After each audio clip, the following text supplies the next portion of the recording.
Okay, so shoutout sa lahat. Welcome back mga ka-difficulties. Ito may i-share tayo. Ito ang tawag nito ay mixer console o audio mixer control. So, ang issue nito, naiwanan ng may-ari sa kanila na hindi natakpan.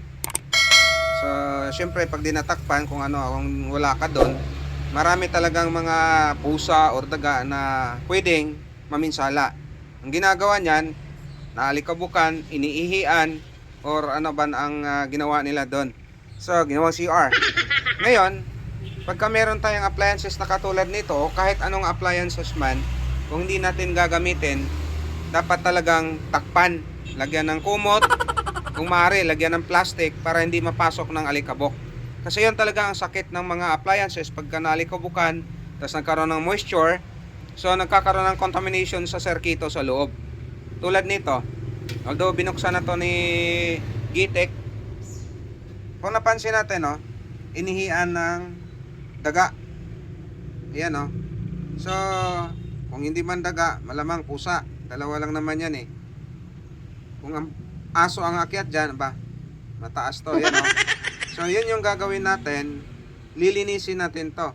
So yan kinain ng kalawang siya.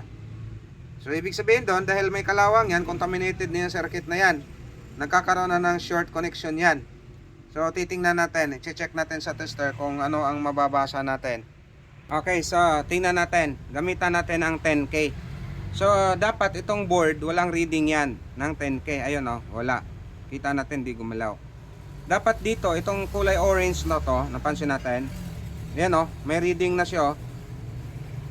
So talagang hindi ito tunog yan.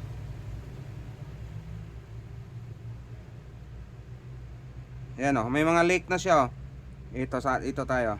Ayan so nagkakaroon ng trouble yan. Ito sa side na to. Ayan may reading na. So ang gagawin natin dito, as usual, lalabahan natin yan. Aalisin natin tong ito, baka papasok sa loob.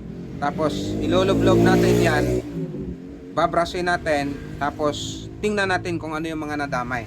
Okay, so pause lang muna. Ayun yung mga pinsala, yung mga damage so kung hindi naagapan yan, baka mas lalong mabulok yan. So yan, nililinis lang natin yan, tapos nang nilabahan, brinas natin, pero pinagtatanggal pa rin natin tong mga control niya, yung sliding control, dahil kinalawang yung ilalim. So nalinis na rin natin yan. So ibabalik ko na lang yan, tapos tetesting natin kung ano ang resulta. Okay, so yan gawa na siya. So tumutugtog na siya.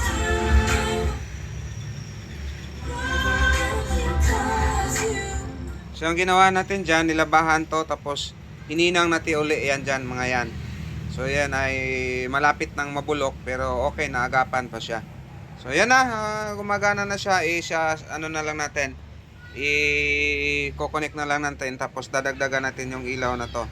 So yan, dalawang ilaw, hindi na talaga kinaya, bulok na. So bibilhan muna natin para sa indicator yan sa input ng mic.